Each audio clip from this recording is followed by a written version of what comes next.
नमस्कार दोस्तों, आप लोगों का स्वागत है मेरे चैनल में। दोस्तों, आज हम जानेंगे छठ पूजा क्यों मनाया जाता है और कब से मनाया जाता है और इसकी ऐतिहासिक महत्व क्या है। तो दोस्तों, मेरे साथ बनी रहे और पूरी वीडियो देखिए। दोस्तों, उत्तर प्रदेश और ख़ास करके बिहार में छठ का विशेष महत्व है। छठ सिर्फ एक पर्व नहीं बल्कि यह एक महापर्व है जो पूरे 4 दिनों तक चलता है। नहाय खाए से इसकी शुरुआत होती है जो डूबते और उगते सूर्य को अर्घ्य देकर समाप्त होती है। ये पर्व साल में 2 बार मनाया जाता है, पहली बार चैत्र में और दूसरी बार कार्तिक में। चैत्र शुक्ल पक्ष षष्ठी पर मनाए जाने वाले छठ पर्व को चैती छठ और कार्तिक शुक्ल पक्ष षष्ठी पर मनाए जाने वाले पर्व को कार्तिक छठ कहा जाता है। पारिवारिक सुख समृद्धि और मनोवांछित फल प्राप्ति के लिए ये पर्व मनाया जाता है। इसका एक अलग ऐतिहासिक महत्व भी है। पहले बात करते हैं, माता सीता ने भी की थी सूर्यदेव की पूजा।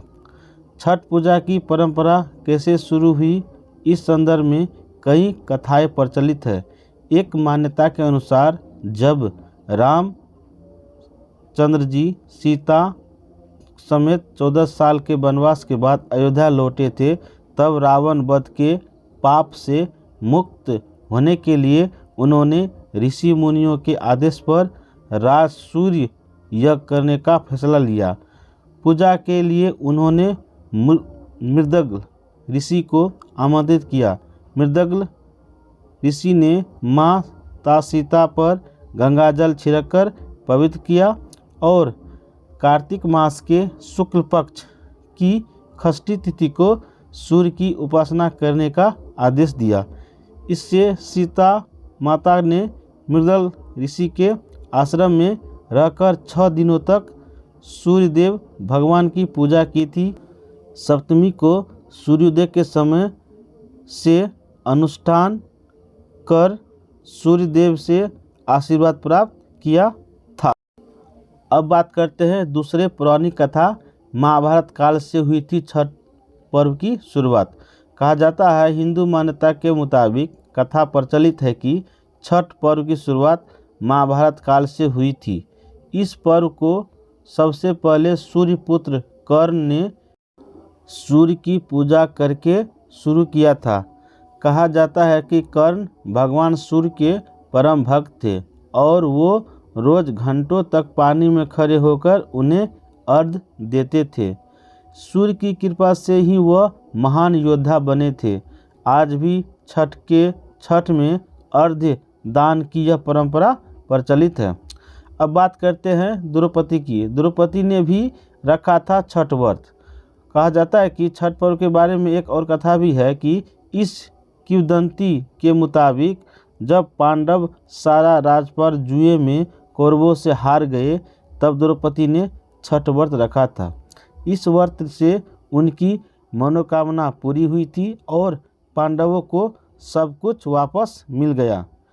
लोक परंपरा के अनुसार सूर्यदेव और छठी मैया का संबंध भाई बहन का है, इसलिए छठ के मौके पर सूर्य की आराधना फलदायी मानी गई है।